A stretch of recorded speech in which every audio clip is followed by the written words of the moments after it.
ਕਰੋ ਜੀ। ਵਾਹਿਗੁਰੂ ਜੀ ਕਾ ਖਾਲਸਾ, ਵਾਹਿਗੁਰੂ ਜੀ ਕੀ ਫਤਿਹ। ਸਤਨਾਮ ਵਾਹਿਗੁਰੂ ਸਾਹਿਬ ਜੀ। ਜਾਮੂ ਇੱਕ ਤਾ ਲਖ, ਤੋ ਜਿਤੇ ਬਿਨਣੇ ਦਰ ਕਿਤੜੇ। ਗੁਰੂ ਅਰਜਨ ਸਾਹਿਬ ਮਹਾਰਾਜ ਕਹਿੰਦੇ ਜਾਂ ਨੂੰ ਇੱਕ, ਜਦੋਂ ਵਾਹਿਗੁਰੂ ਜੀ ਤੁਸੀਂ ਇੱਕ ਮੇਰੇ ਵੱਲ ਮੁਖ ਕਰ ਲੈਂਦੇ ਹੋ ਨਾ, ਜਦੋਂ ਤੁਸੀਂ ਇੱਕ ਹੀ ਮੇਰੇ ਨਾਲ ਖੜ ਜਾਂਦੇ ਹੋ ਤਾਂ ਲੱਖਾਂ ਲੋਕ ਫਿਰ ਮੇਰੇ ਨਾਲ ਆਣ ਖੜਦੇ ਆ।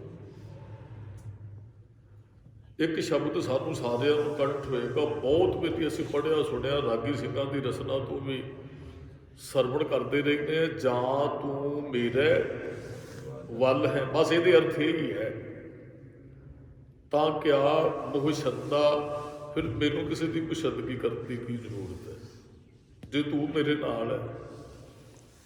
ਜਾਮ ਗੁਰੂ ਹੋਏ ਵੱਲ ਲੱਖ ਬਾਹੇ ਕਿਆ ਕੀਜੈ। ਜੇ ਗੁਰੂ ਸਾਹਿਬ ਜੀ ਰੱਬ ਜੀ ਸਾਡੇ ਨਾਲ ਖੜੇ ਹੈ, ਫਿਰ ਲੱਖਾਂ ਲੋਕ ਜਿਹੜੇ ਨੇ, ਜਿਹੜੇ ਰੱਬ ਨੇ ਪੈਦਾ ਕੀਤੇ, ਉਹ ਸ੍ਰਿਸ਼ਟੀ ਸਾਡੀ ਆਪ ਹੀ ਭਰਨ ਲੱਗ ਪੈਂਦੀ ਹੈ। ਜੇ ਗੁਰੂ ਤੇ ਰੱਬ ਕਿਸੇ ਦੇ ਵੱਲ ਹੈ ਨਾ, ਤੁਹਾਡੀ ਕੋਈ ਮੁਖਾਲਫਤ ਨਹੀਂ ਜੇ ਕਰ ਸਕਦਾ, ਜੇ ਕਰੇਗਾ ਵੀ ਤੁਹਾਡਾ ਵਿਗਾੜ ਕੋਈ ਨਹੀਂ ਸਕਦਾ ਕੁਝ। ਮਹਾਰਾਜ ਕਹਿੰਦੇ ਨਾ, ਜੇ ਤੂੰ ਮੇਰੇ ਵੱਲ ਹੈ ਫਿਰ ਲੱਖਾਂ ਬਾਹਾਂ ਵੀ ਮੇਰਾ ਕੁਝ ਨਹੀਂ ਵਿਗਾੜ ਸਕਦੀਆਂ, ਤੇ ਮੈਨੂੰ ਕਿਸੇ ਦੀ ਫਿਰ ਮੁਸ਼ੱਦਗੀ ਕਰਨ ਦੀ ਵੀ ਜ਼ਰੂਰਤ ਨਹੀਂ ਹੈ। ਮੈਨੂੰ ਪਤਾ ਹੈ ਨਾ ਤੂੰ ਡੋਲੋ, ਵੀ ਤੂੰ ਡੋਲਣ ਵਾਲਾ ਨਹੀਂ ਹੈ। ਦੁਨਿਆਵੀ ਕਿਸੇ ਮਿੱਤਰ ਦੀ ਗੱਲ ਕਰੀਏ, ਕਿਸੇ ਮੰਤਰੀ ਦੀ ਗੱਲ ਕਰੀਏ, ਹੋ ਸਕਦਾ ਹੈ ਸਾਡੇ ਤੇ ਸਮਾਂ ਆਵੇ ਤੂੰ ਸਾਡਾ ਸਾਥ ਨਾ ਦੇ, ਉਹ ਵੀ ਡੋਲ ਦੇ। ਭਾਈ ਮੇਰੇ ਵੱਸ ਦੀ ਗੱਲ ਨਹੀਂ ਹੈ, ਮੈਂ ਅੱਜ ਕੁਝ ਨਹੀਂ ਕਰ ਸਕਦਾ।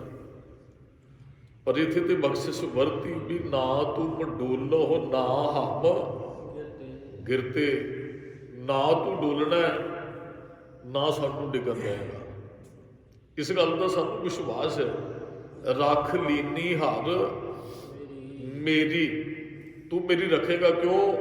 ਤੂੰ ਮੇਰ ਪਰਬਤ ਸੁਆਮੀ, ਤੂੰ ਨਾ ਪਰਬਤ ਵਰਗਾ ਆਸਰਾ, ਪਰਬਤ ਕਦੇ ਡੋਲਦਾ ਨਹੀਂ ਹੈ।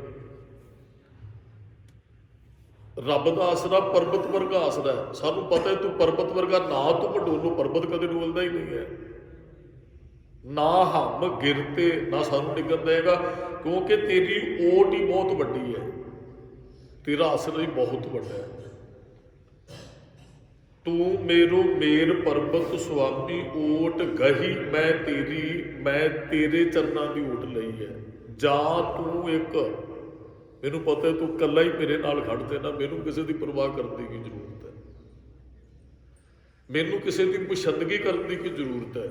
ਕਿਆ ਮੋਹ ਸ਼ੰਦਾ, ਮੈਂ ਕਿਸੇ ਅੱਗੇ ਫਿਰ ਆਪਣਾ ਸਿਰ ਨਹੀਂ ਝੁਕਾਵਾਂਗਾ। ਤੁਧ ਸਭ ਕੁਛ ਮੈਨੂੰ ਸੌਂਪ ਕੇ, ਆਪਣੀ ਤਾਕਤ ਤੇ ਤੂੰ ਮੈਨੂੰ ਦੇ ਦਿੱਤੀ ਹੈ। ਜਿਹੜੇ ਗੁਰਮੁਖੋ ਗੁਰੂ ਪੀਰ ਰਹਿਬਰ ਸੰਸਾਰ ਤੇ ਆਏ ਨਾ, ਰੱਬੀ ਬਖਸ਼ਿਸ਼ ਉਹਨਾਂ ਤੇ ਵਰਤੀ, ਉਹਨਾਂ ਦੇ ਬੋਲ ਸੱਚ ਹੁੰਦੇ ਰਹੇ। ਇਹ ਤੇ ਬਖਸ਼ਿਸ਼ ਵਰਤੀ ਨਾ, ਆਪਾਂ ਸਾਦੇ ਹੀ ਜਾਣਦੇ ਆ, ਕੋਈ ਸੰਤ ਹੈ, ਭਗਤ ਹੈ, ਪੀਰ ਹੈ, ਫਕੀਰ ਹੈ, ਗੁਰੂ ਹੈ, ਪੈਗੰਬਰ ਸੰਸਾਰ ਤੇ ਆਏ, ਵਾਹਿਗੁਰੂ ਨੇ ਆਪਣੀ ਤਾਕਤ ਉਹਨਾਂ ਨੂੰ ਦਿੱਤੀ। ਤੁਧ ਸਭ ਕੁਛ ਮੈਨੂੰ ਸੌਂਪਿਆ। ਸਭ ਕੁਛ ਦਾ ਅਰਥ ਇੱਥੇ ਇਹ ਨਹੀਂ ਹੈ, ਚਲੋ ਸ਼ਬਦ ਤੇ ਵੈਸੇ ਕੋਈ ਪੜ੍ਹਾ ਸਕਦਾ ਹੈ ਵੀ ਭਾਈ ਮੈਨੂੰ ਆ ਘਰ ਦੇ ਦਿੱਤਾ, ਸ਼ਬਦ ਪੜ੍ਹ ਦੂ ਜੀ, ਮੈਨੂੰ ਪਦਵੀ ਮਿਲ ਗਈ, ਸ਼ਬਦ ਪੜ੍ਹ ਦੂ ਜੀ। ਸਭ ਕੁਛ ਦਾ ਅਰਥ ਹੈ ਵੀ ਤੂੰ ਮੈਨੂੰ ਸਾਰੀ ਤਾਕਤ ਦੇ ਦਿੱਤੀ। ਤੂੰ ਭਗਤਾਂ ਕੈ ਵਸ ਭਗਤਾਂ ਤਾਣ ਤੇਰਾ, ਸਭ ਕੋ ਤੇਰੇ ਵਸ ਅਗਮ ਗੋਚਰਾ। ਅਗਮ ਗੋਚਰ ਵਾਹਿਗੁਰੂ, ਸਾਰਾ ਕੁਝ ਤੇਰੇ ਵਸ ਹੈ, ਪਰ ਤੂੰ ਆਪਣੀ ਸਾਰੀ ਤਾਕਤ ਆਪਣੇ ਭਗਤ 'ਚ ਰੱਖ ਦਿੱਤੀ। ਜਿਵੇਂ ਆਪਾਂ ਬਚਨ ਪੜ੍ਹੇ ਆਸਾ ਕੀ ਵਾਰ ਦੇ ਅੰਦਰ ਭਾਈ ਸਾਹਿਬ ਜੀ ਪੜ੍ਹ ਕੇ ਗਏ ਹੈ ਵੀ ਉਹਨੇ ਆਪਣਾ ਆਪ ਗੁਰੂ ਦੇ ਵਿੱਚ ਟਿਕਾ ਦਿੱਤਾ। ਰੱਬ ਨੇ ਆਪ ਹੀ ਨੇ ਆਪ ਸਾਜਿਓ, ਆਪ ਹੀ ਨੇ ਰਚਿਓ ਨਾਓ, ਦੋਈ ਕੁਦਰਤ ਸਾਜ ਕੇ ਕਰ ਆਸਨ ਡਿਠੋ ਚਾਓ। ਆਸਣ, ਚਲੋ ਇਹਦੇ ਕੋਈ ਸ਼ਬਦ ਹੁੰਦੇ, ਉਹਦੇ ਅਰਥ ਅਸੀਂ ਜਿਹੋ ਜਿਹਾ ਵਿਸ਼ਾ ਚੱਲ ਰਿਹਾ ਉਸ ਵਿਸ਼ੇ ਦੇ ਹਿਸਾਬ ਤੇ ਅਰਥ ਹੁੰਦੇ ਆ। ਉਹਦੀ ਸਤਿਆ ਸਾਡੇ 'ਚ ਕੰਮ, ਉਹ ਕੋਈ ਪਾਵਰ ਲੈ ਕੇ ਕਿਤੇ ਹੋਰ ਜਗ੍ਹਾ ਤੇ ਨਹੀਂ ਬੈਠਾ, ਸਾਰਿਆਂ 'ਚ ਵਸ ਰਿਹਾ। ਤੁਸੀਂ ਸੱਚ ਨਾਲ ਜੁੜ ਜਾਓ। ਜੇ ਮੰਨ ਲਓ ਤੁਹਾਡੇ ਨਾਲ 100 ਬੰਦਾ, 1000 ਬੰਦਾ, 5000 ਬੰਦਾ, 10000 ਬੰਦਾ, ਕਈ ਵਾਰੀ ਕਿਸੇ ਦੇ ਲੱਖਾਂ ਵੀ ਫੋਲੋਅਰ ਬਣ ਜਾਂਦੇ ਆ, ਕਰੋੜਾਂ ਦੀ ਗਿਣਤੀ 'ਚ, ਉਹ ਰੱਬ ਦੀ ਤਾਕਤ ਤੇ ਹੈ ਜਿਹੜੀ ਬੰਦੇ ਨਾਲ ਆਣ ਕੇ ਖੜ ਜਾਂਦੀ ਹੈ। ਜਾਂ ਤੂੰ ਇੱਕ ਤਾਂ ਲੱਖ, ਜੇ ਤੂੰ ਇੱਕ ਮੇਰੇ ਨਾਲ, ਫਿਰ ਲੱਖਾਂ ਮੇਰੇ ਪਿੱਛੇ ਚੱਲਦੇ ਆ। ਹੁਣ ਗੁਰੂ ਨਾਨਕ ਸਾਹਿਬ ਮਹਾਰਾਜ ਦੀ ਵਿਚਾਰਧਾਰਾ ਨਾਲ ਕਿੰਨੇ ਸਰੀਰ ਜੁੜੇ, ਵਹੀਰਾਂ ਘੱਤ ਕੇ ਲੋਕ ਗੁਰੂ ਸਾਹਿਬ ਦੇ ਪਿੱਛੇ ਚੱਲੇ। ਉਹ ਤਾਕਤ ਰੱਬ ਦੀ ਬਖਸ਼ਿਸ਼। ਗੁਰੂ ਗੋਬਿੰਦ ਸਿੰਘ ਸਾਹਿਬ ਮਹਾਰਾਜ ਜੀ ਵੇਖੋ ਜੀ, ਉਹਨਾਂ ਨੇ ਭਾਵੇਂ ਥੋੜੀ ਗਿਣਤੀ 'ਚ ਰਹਿ, ਵੱਡੀਆਂ ਵੱਡੀਆਂ ਫੌਜਾਂ ਚੜ੍ਹਾਈ ਕਰਕੇ ਆਉਂਦੀਆਂ ਰਹੀਆਂ, ਮਹਾਰਾਜ ਨੇ ਪਰਵਾਹ ਨਹੀਂ ਕੀਤੀ, ਕਿਉਂਕਿ ਰੱਬ ਨਾਲ ਵਰਤਦਾ ਰਿਹਾ। ਜਿਹਨੇ ਕਦੇ ਕਰਦ ਨਹੀਂ ਸੀ ਪਕੜੀ, ਉਹ ਛੁਰੀਆਂ ਲੈ ਕੇ ਕਲੇਜੇ ਚੀਰ ਦਿੰਦੇ ਰਹੇ ਦੁਸ਼ਮਣਾਂ ਦੇ। ਉੱਥੇ ਕੁੱਤਕਿਆਂ ਦੇ ਨਾਲ ਉਹਨਾਂ ਨੇ ਹਯਾਤ ਖਾਂ ਉਹਨਾਂ ਦੇ ਸਿਰ ਭੰਨ ਛੱਡੇ। ਇਹ ਰੱਬ ਦੀ ਤਾਕਤ ਉੱਥੇ ਵਰਤੀ ਹੈ। ਭਗਾਣੀ ਦਾ ਯੁੱਧ ਹੈ, ਕਿੰਨੇ ਕੁ ਸਿੱਖ, 500 ਬੰਦਾ, 500 ਪਠਾਨ ਰਾਤੋਂ ਰਾਤ ਧੋਖਾ ਦੇ ਗਿਆ ਗੁਰੂ ਸਾਹਿਬ ਨੂੰ। ਤੇ ਫਿਰ ਰੱਬ ਨੇ ਇੱਕ ਤਾਕਤ ਭੇਜੀ ਪੀਰ ਬੁੱਧੂ ਸ਼ਾਹ ਦੇ ਰੂਪ 'ਚ, ਤੇ ਪੀਰ ਬੁੱਧੂ ਸ਼ਾਹ ਆਪਣੇ 500 700 ਪਠਾਨ ਲੈ ਕੇ ਆਉਂਦਾ, ਆਪਦੇ ਬੱਚੇ ਪੁੱਤਰ ਨਾਲ ਲੈ ਕੇ ਆਉਂਦਾ ਗੁਰੂ ਨੂੰ। ਉਹ ਤਾਕਤ ਪੀਰ ਬੁੱਧੂ ਸ਼ਾਹ ਵਾਲੀ ਰੱਬ ਨੇ ਬਖਸ਼ਿਸ਼ ਕੀਤੀ ਹੈ। ਜੇ ਮਹਾਰਾਜ ਸੱਚ ਤੇ ਖੜੇ, ਵਹੀਰਾਂ ਘੱਤ ਕੇ ਲੋਕ ਚੱਲੇ ਪਿੱਛੇ। ਮਹਾਰਾਜ ਕਹਿੰਦੇ ਜੇ ਤੂੰ ਸਾਡੇ ਨਾਲ ਹੈ ਵਾਹਿਗੁਰੂ, ਤੇ ਸਾਨੂੰ ਕਿਸੇ ਦੀ ਪੁਸ਼ੰਦਗੀ ਕਰਨ ਦੀ ਕੀ ਜ਼ਰੂਰਤ ਹੈ। ਜਾਂ ਤੂੰ ਮੇਰੇ ਵੱਲ ਹੈ ਤਾਂ ਕਿਆ ਪੁਸ਼ੰਦਾ, ਤੁਧ ਸਭ ਕੁਛ ਮੈਨੂੰ ਸੌਂਪਿਆ। ਜਾਂ ਤੇਰਾ ਬੰਦਾ, ਜਦੋਂ ਅਸੀਂ ਤੇਰੇ ਬਣ ਕੇ, ਫਿਰ ਸਾਰੀਆਂ ਤਾਕਤਾਂ ਹੀ ਤੂੰ ਵਰਤਾਈਆਂ, ਸਭ ਕੁਛ ਮੈਨੂੰ ਸੌਂਪਿਆ। ਫਿਰ ਤੇ ਤੂੰ ਬਾਬਰ ਨੂੰ ਜਾਬਰ ਕਹਿਣ ਦੀ ਤਾਕਤ ਦੇ ਦਿੱਤੀ ਨਾ। ਫਿਰ ਤੇ ਤੂੰ ਸਾਰੀ ਤਾਕਤ 10 ਲੱਖ ਦੇ ਸਾਹਮਣੇ 40 ਸਿੱਖਾਂ ਨੂੰ ਛਾਤੀ ਡਾਉਣ ਦੀ ਤਾਕਤ ਕਿਹਦੀ ਹੈ? ਵਾਹਿਗੁਰੂ ਦੀ। ਇਹ ਤਾਕਤ ਕਿੰਨੇ ਬਖਸ਼ੀ ਹੈ? ਉਹ ਸੱਚ ਤੇ ਪਹਿਲਾਂ ਹੈ ਨਾ। ਮਹਾਰਾਜ ਕਹਿੰਦੇ ਜੇ ਉਹ ਵਾਹਿਗੁਰੂ ਸਾਡੇ ਨਾਲ ਹੈ ਤੇ ਲੱਖਾਂ ਲੋਕ, ਸੱਚ ਦੇ ਨਾਲ ਤੇ ਲੱਖਾਂ ਲੋਕ ਖੜਦੇ ਤਾਂ ਲੱਖ। ਮਹਾਰਾਜ ਕਹਿੰਦੇ ਵਾਹਿਗੁਰੂ ਜੇ ਤੂੰ ਇੱਕ ਮੇਰੇ ਨਾਲ ਹੈ ਤੇ ਲੱਖਾਂ, ਮੈਨੂੰ ਕਿਸੇ ਤੇ ਵਿਸ਼ਵਾਸ ਨਹੀਂ ਹੈ। ਬਹੁਤੇ ਸ਼ਬਦ ਸਾਨੂੰ ਗੁਰੂ ਗ੍ਰੰਥ ਸਾਹਿਬ ਚੋਂ ਮਿਲਦੇ ਹੈ ਵੀ ਮਹਾਰਾਜ ਇਹ ਸੰਸਾਰ ਧੋਖਾ ਦੇ ਦਿੰਦੇ, ਮਾਂ ਪਿਓ ਵੀ ਸਾਥ ਨਹੀਂ ਦਿੰਦੇ ਹੈ, ਪੁੱਤਰ ਧੀਆਂ ਵੀ ਸਾਥ ਹੀ ਛੱਡ ਜਾਂਦੇ ਹੈ, ਤੇਰਾ ਸਾਥ ਧੁਰ ਤੱਕ ਨਿਭਦਾ ਹੈ। ਕਿਸ ਹੀ ਕੋਈ ਕੋਏ ਮੰਝ ਨਮਾਣੀ, ਇੱਕ ਤੂੰ, ਕਿਸੇ ਦਾ ਕੋਈ ਆਸਰਾ ਹੋਏਗਾ, ਕਿਸੇ ਦਾ ਹੀ ਮੇਰਾ ਤੇ ਤੂੰ ਹੀ ਆਸਰਾ ਹੈ। ਮੈਨੂੰ ਤੇ ਤੇਰੇ ਤੇ ਵਿਸ਼ਵਾਸ ਹੈ। ਜੇ ਤੂੰ ਮੇਰੇ ਵੱਲ ਹੈ, ਮੇਰੀ ਕੋਈ ਵਿਰੋਧਤਾ ਕਰ ਹੀ ਨਹੀਂ ਸਕਦਾ, ਜੇ ਕਰੇਗਾ ਵੀ ਮੇਰਾ ਕੁਝ ਨਹੀਂ ਵਿਗਾੜ ਸਕਦਾ। ਜੇ ਤੂੰ ਮੇਰੇ ਨਾਲ ਹੈ, ਜੇ ਤੂੰ ਮੇਰੇ ਅੰਗ ਸੰਗ ਹੈ, ਫਿਰ ਮੈਨੂੰ ਕਿਸੇ ਦੀ ਪਰਵਾਹ ਕਰਨ ਦੀ ਕੀ ਜ਼ਰੂਰਤ ਹੈ। ਬੜਾ ਪਿਆਰਾ ਸ਼ਬਦ ਬਹੁਤ ਵਾਰੀ ਅਸੀਂ ਵਿਚਾਰਿਆ ਵੀ ਕਿਸ ਹੀ ਧੜਾ ਕੀਆ ਮਿੱਤਰ ਸੁਤ ਨਾਲ ਭਾਈ। ਧੜੇ ਬਣਾਏ ਨਾ ਸੀ, ਆ ਮੇਰੀ ਪਾਰਟੀ, ਆ ਮੇਰੀ ਪਾਰਟੀ, ਆ ਮੇਰੀ ਫੈਮਿਲੀ, ਆ ਮੇਰਾ ਸ਼ਰੀਕਾ, ਆ ਮੇਰੇ ਰਿਸ਼ਤੇਦਾਰ। ਉਹ ਪੁਰਾਤਨ ਸਮੇਂ 'ਚ ਤੇ ਇੱਕ ਉਹ ਬਾਪ ਦੇ 8-8 10-10 ਬੱਚੇ ਹੁੰਦੇ ਸਨ। ਆਪਣੇ ਪੁੱਤਰਾਂ ਦੀ ਤਾਕਤ ਤੇ ਮਾਣ ਕਰਕੇ ਕੁਰਲੇ ਵਾਲੀ ਪੱਗ ਬੰਨ੍ਹ ਕੇ ਪਿੰਡ 'ਚ ਤੁਰਦਾ ਸੀ, ਕਹਿੰਦਾ ਪੁੱਤਰਾਂ ਦੀ ਤਾਕਤ ਹੈ ਮੇਰੇ ਕੋਲ। ਕੈਰੋਂ ਕਹਿੰਦੇ ਸਨ ਸਾਡਾ ਭਰਾ ਦੁਰਯੋਧਨ ਹੈ, ਸਾਨੂੰ ਕਿਸੇ ਦੀ ਪਰਵਾਹ ਕਰਨ ਦੀ ਕੀ ਲੋੜ ਹੈ। ਕੈਰਵਾਂ ਨੂੰ ਆਪਣੇ ਭਰਾ ਦੇ ਦੁਰਯੋਧਨ ਤੇ ਮਾਣ ਸੀ, ਰੱਬ ਤੇ ਨਹੀਂ ਸੀ। ਤੇ ਫਿਰ ਹੋਇਆ ਕੀ, ਮੇਰੀ ਮੇਰੀ ਕੈਰੋਂ ਕਰਤੇ ਦੁਰਯੋਧਨ ਸੇ ਭਾਈ, ਮੇਰੀ ਮੇਰੀ ਕਰਦੇ ਸਨ ਵੀ ਸਾਡੇ ਕੋਲ ਇੰਨੀ ਤਾਂ 12 ਜੋਜਨ ਛਤਰ ਚੱਲੇ ਥਾ। 12 ਜੋਜਨ ਤੱਕ ਸਿਰ ਤੇ ਛਤਰ, ਬਾਹਰੋਂ ਚੌਕ 48 ਕੋ ਤੱਕ ਸਿਰ ਤੇ ਛਤਰ ਝੁਲਦਾ ਸੀ। ਤੇ ਜਿੱਦਣ ਰੱਬ ਨੇ ਖਤਮ ਕੀਤਾ, ਦੇਹੀ ਗਿਰਜਨ ਖਾਈ, ਫਿਰ ਸਰੀਰਾਂ ਨੂੰ ਵੀ ਗਿਰਜਨ, ਸਰੀਰ ਸਾਂਭਣ ਵਾਲਾ ਕੋਈ ਨਹੀਂ ਸੀ ਬਚਿਆ।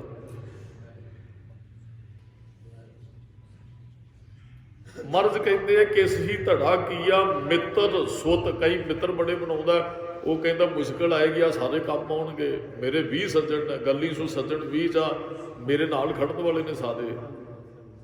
ਧੜਾ ਕੀਆ ਮਿੱਤਰ ਸੁੱਤ ਨਾਲ ਭਾਈ, ਆ ਮੇਰੇ ਪੁੱਤਰ ਨੇ, ਆ ਮੇਰੇ ਭਰਾ ਨੇ, ਮੈਨੂੰ ਕਿਸੇ ਤੋਂ ਡਰਨ ਦੀ ਕੀ ਲੋੜ ਹੈ। ਕਿਸ ਹੀ ਧੜਾ ਕੀਆ ਕੁੜਮ ਸਕੇ ਨਾਲ ਜਵਾਈ।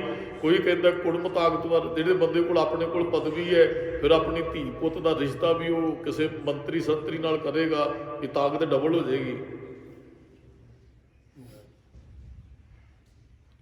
ਕਿਸ ਹੀ ਧੜਾ ਕੀਆ ਮਿੱਤਰ ਸੁੱਤ ਨਾਲ ਭਾਈ, ਕਿਸ ਹੀ ਧੜਾ ਕੀਆ ਕੁੜਮ, ਵੀ ਕੁੜਮ ਚੰਗਾ ਤਾਕਤਵਰ ਮਿਲ ਗਿਆ, ਆਪਣੀ ਹੋਰ ਤਾਕਤ, ਜਵਾਈ ਚੰਗਾ ਮਿਲ ਗਿਆ ਕਿਸੇ ਪਦਵੀ ਵਾਲਾ, ਆਪਣੀ ਤਾਕਤ ਹੋਰ ਵੱਧ ਜਾਣੀ ਹੈ। ਪਰ ਮਹਾਰਾਜ ਨੇ ਅੱਗੇ ਕਿਹਾ ਹਮਰਾ ਧੜਾ ਹਰ ਰਿਹਾ ਸਮਾਈ। ਕਹਿੰਦੇ ਸਾਡਾ ਧੜਾ ਤੇ ਰੱਬ ਨਾਲ ਹੈ, ਨਾ ਅਸੀਂ ਕਿਸੇ ਕੁੜਮਾਂ ਤੇ ਮਾਣ ਕਰਦੇ ਹਾਂ, ਨਾ ਅਸੀਂ ਆਪਣੇ ਜਵਾਈ ਤੇ ਮਾਣ ਕਰਦੇ, ਨਾ ਪੁੱਤਰਾਂ ਤੇ ਮਾਣ ਕਰਦੇ, ਨਾ ਅਸੀਂ ਭਰਾਵਾਂ ਤੇ ਮਾਣ ਕਰਦੇ, ਨਾ ਮਿੱਤਰਾਂ ਤੇ, ਨਾ ਰਿਸ਼ਤੇਦਾਰਾਂ ਤੇ ਮਾਣ ਕਰਦੇ। ਛੱਡ ਜਾਂਦੇ ਆ ਸਭ, ਲਿਖ ਕੇ ਦਿੱਤਾ ਮਹਾਰਾਜ ਨੇ, ਵਿਪਤ ਪਰੀ ਸਭ ਹੀ ਸੰਗ ਛੱਡਤ। ਇਸ ਕਰਕੇ ਭਾਈ ਹਰ ਇੱਕ ਸੈ ਨਾਲ ਮੈਂ ਦੋਸਤੀ, ਮੇਰੀ ਦੋਸਤੀ ਇੱਕ ਨਾਲ ਹੀ ਹੈ, ਉਹ ਇੱਕ ਰੱਬ ਵਾਹਿਗੁਰੂ ਪ੍ਰਮਾਤਮਾ ਅੱਲਾ ਗੋਡ। ਹਰ ਇੱਕ ਸੈ ਨਾਲ ਮੈਂ ਰੰਗ, ਅੰਦਰਲੀ ਗੱਲ ਆਨੰਦ ਮੈਂ ਇੱਕ ਨੂੰ ਜਪ ਕੇ ਲੈਣਾ। ਇਹ ਨਹੀਂ ਹੈ ਹੁਣ ਇੱਥੇ ਰਾਮ ਰਾਮ ਕਹਿ ਲਿਆ ਤੇ ਉੱਥੇ ਅੱਲਾ ਅੱਲਾ ਜਾ ਕੇ ਕਹਿ ਲਿਆ, ਉਹਦਾ ਨਾਮ ਇੱਕ ਹੀ ਹੈ। ਇਹ ਨਹੀਂ ਹੈਗਾ ਵੀ ਰਾਮ ਕਹਿਣ ਵਾਲੇ ਅੱਲਾ ਕਹਿਣ ਵਾਲੇ ਅਲੱਗ ਨੇ, ਪਰ ਅਸੀਂ ਤੇ ਧੜੇ ਬਣਾਏ ਹੋਏ ਨੇ ਨਾ, ਵੱਡੇ ਹੋਏ ਨੇ ਵੀ ਆ ਅੱਲਾ ਕਹਿਣ ਵਾਲਾ ਹੋ ਰਿਹਾ ਤੇ ਰਾਮ ਕਹਿਣ ਵਾਲਾ ਅਸਲ ਦੇ ਅੰਦਰ ਹੈ ਕੀ ਨੇ। ਇੱਕ ਨਿੱਕੀ ਜਿਹੀ ਘਟਨਾ ਮੈਨੂੰ ਯਾਦ ਆਈ ਵੀ ਉਹ ਕਿਤੇ ਨਾ ਉਹ ਲੜਾਈ ਹੋ ਗਈ ਜੀ, ਦੋ ਧਰਮਾਂ ਹਿੰਦੂ ਤੇ ਇਸਲਾਮ ਦੇ ਅੰਦਰ, ਮੁਸਲਮਾਨ ਦੇ ਅੰਦਰ ਉਹ ਲੜੇ, ਗੁੱਥਮ ਗੁੱਥੀ ਹੋਏ ਜੀ, ਇੱਕ ਦੂਜੇ ਦੇ ਖੂਨ ਦੇ ਪਿਆਸੇ ਨਾ, ਰਾਮ ਕਹਿਣ ਵਾਲਿਆਂ ਨੂੰ ਅਸੀਂ ਨਹੀਂ ਛੱਡਣਾ, ਦੂਜਾ ਕਹਿੰਦਾ ਅੱਲਾ ਕਹਿਣ ਵਾਲਿਆਂ ਨੂੰ ਅਸੀਂ ਨਹੀਂ ਛੱਡਣਾ। ਉਹ ਲੜੇ ਜੀ ਦੋ, ਇੱਕ 28 ਕੁ ਸਾਲ ਦਾ ਗੱਭਰੂ ਤੇ ਇੱਕ 25 ਕੁ ਸਾਲ ਦਾ, 26 ਕੁ ਸਾਲ ਦਾ, ਇੱਕ ਦੂਸਰੇ ਦੀ ਜਾਨ ਦੇ ਪਿਆਸੇ ਲੜ ਰਹੇ ਨੇ, ਹੱਥਾਂ 'ਚ ਛੁਰੀਆਂ ਪਕੜੀਆਂ। ਇੱਕ ਨੂੰ ਛਾਤੀ ਦੇ ਥੱਲੇ ਦੇ ਕੇ ਦੂਸਰੇ ਧਰਮ ਵਾਲਾ ਉਹਦੇ ਛੁਰੀ ਮਾਰ ਲੱਗਾ, ਉਹਦਾ ਕੁੜਤਾ ਫਟ ਗਿਆ, ਜਿਹਦੇ ਛੁਰੀ ਮਾਰਨ ਲੱਗਾ ਸੀ ਰਾਮ ਕਹਿਣ ਵਾਲੇ ਦੀ, ਉਹਦੇ ਗਲੇ 'ਚ ਇੱਕ ਲੌਕਟ, ਜਦੋਂ ਲੌਕਟ ਵੇਖਿਆ ਉਹਦੀ ਛੁਰੀ ਰੁਕ ਗਈ। ਕਹਿੰਦਾ ਵੀ ਇਹ ਲੌਕਟ, ਉਹ ਕਹਿੰਦਾ ਰੁਕ ਕਿਉਂ ਹੁਣ ਮਾਰ। ਉਹ ਕਹਿੰਦਾ ਨਹੀਂ ਇਹ ਲੌਕਟ ਕਿੱਥੋਂ ਪਾਇਆ। ਕਹਿੰਦਾ ਜੀ ਇਹ ਤੇ ਮੇਰੇ ਬਾਪ ਨੇ ਦਿੱਤਾ ਸੀ। ਉਹ ਹੈਰਾਨ, ਕਹਿੰਦਾ ਵੀ ਇਹਦੇ ਸੇਮ ਲੌਕਟ ਤੇ ਮੇਰੇ ਗਲੇ 'ਚ ਵੀ ਹੈ। ਉਹ ਫਿਰ ਪੁੱਛਦਾ, ਕਹਿੰਦਾ ਤੈਨੂੰ, ਕਹਿੰਦਾ ਨਿੱਕਾ ਜਿਹਾ ਸਾਂ, ਮਾਂ ਪਿਓ ਨੇ ਲੌਕਟ ਆਪਣੀਆਂ ਤਸਵੀਰਾਂ ਦਾ ਗਲੇ 'ਚ ਲੈ ਕੇ ਪਾਇਆ ਸੀ, ਤੇ ਉਹ ਪਾਇਆ ਤੇ ਉਹਨੇ ਕਿਹਾ, ਇਹ ਦੂਸਰੇ ਨੇ ਵੀ ਲੌਕਟ ਖੋਲ੍ਹਿਆ, ਉਹਨੇ ਵੀ ਖੋਲ੍ਹਿਆ, ਉਹਦੇ 'ਚ ਵੀ ਉਹੀ ਮਾਂ ਪਿਓ ਦੀ ਤਸਵੀਰ, ਜਿਹੜੀ ਦੂਸਰੇ ਦੇ ਛੁਰੀ ਚਲਾਉਣ ਵਾਲੇ ਦੇ ਗਲੇ 'ਚ ਵੀ ਉਹੀ ਲੌਕਟ, ਛੁਰੀ ਜਿਹਦੇ ਮਾਰ ਰਿਹਾ ਉਹਦੇ ਗਲੇ 'ਚ ਵੀ ਉਹੀ ਲੌਕਟ। ਉਹ ਹੈਰਾਨ ਹੋ ਗਏ, ਕਹਿੰਦੇ ਸਾਡੇ ਦੋਵਾਂ ਦੇ ਮਾਂ ਪਿਓ ਇੱਕ।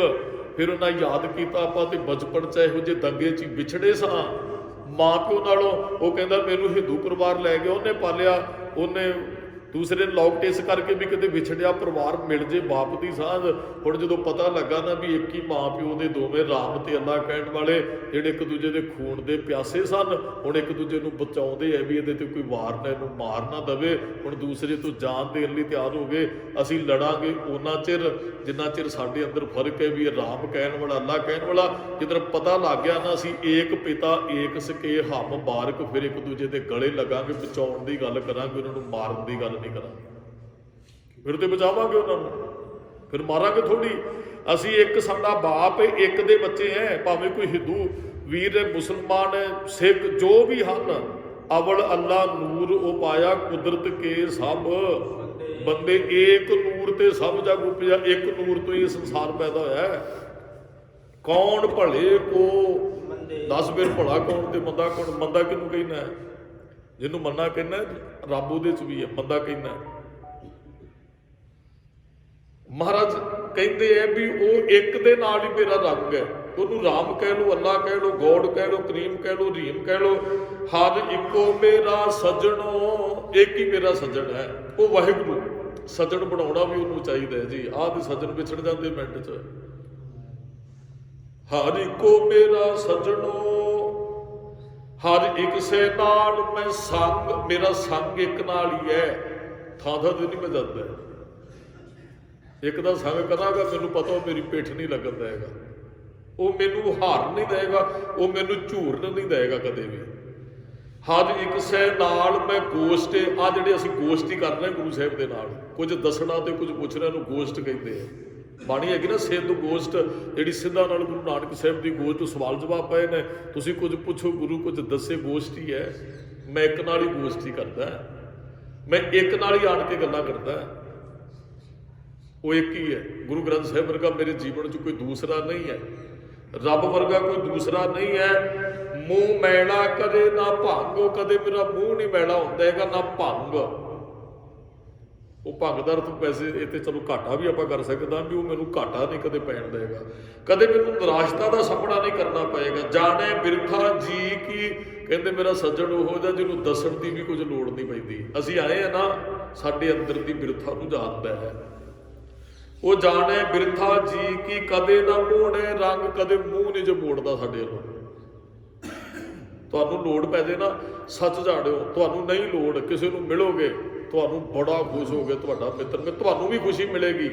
ਜਦੋਂ ਤੁਹਾਨੂੰ ਲੋੜ ਪੈ ਗਈ ਨਾ, ਤੁਸੀਂ ਕਿਸੇ ਕੋਲੋਂ ਕੁਝ ਮੰਗਣ ਗਏ ਤੇ ਤੁਸੀਂ ਵੀ ਡਰਨਾ ਝਕਣਾ ਹੈ ਵੀ ਇਹਦੇ ਤੋਂ ਮੰਗਾਂਗੇ ਤੇ ਜਵਾਬ ਨਾ ਮਿਲ ਜੇ, ਤੇ ਅਗਲੇ ਨੇ ਵੀ ਕਹਿਣਾ ਵੀ ਕੁਝ ਮੰਗਣੋਂ ਫਿਰ ਉਹ ਪਿਆਰ ਨਹੀਂ ਜੇ ਰਹਿੰਦਾ। ਜਦੋਂ ਇੱਕ ਦੂਸਰੇ ਤੋਂ ਮੰਗਣ ਦੀ ਗੱਲ ਆਉਂਦੀ ਹੈ, ਗੁਰੂ ਮਿੱਤਰਤਾ ਵੀ ਨਿਭਾਉਂਦਾ ਹੈ ਤੇ ਮੰਗੋ ਵੀ ਜੋ ਕੁਝ ਉਹ ਕਦੇ ਜਵਾਬ ਵੀ ਨਹੀਂ ਦਿੰਦਾ ਹੈ।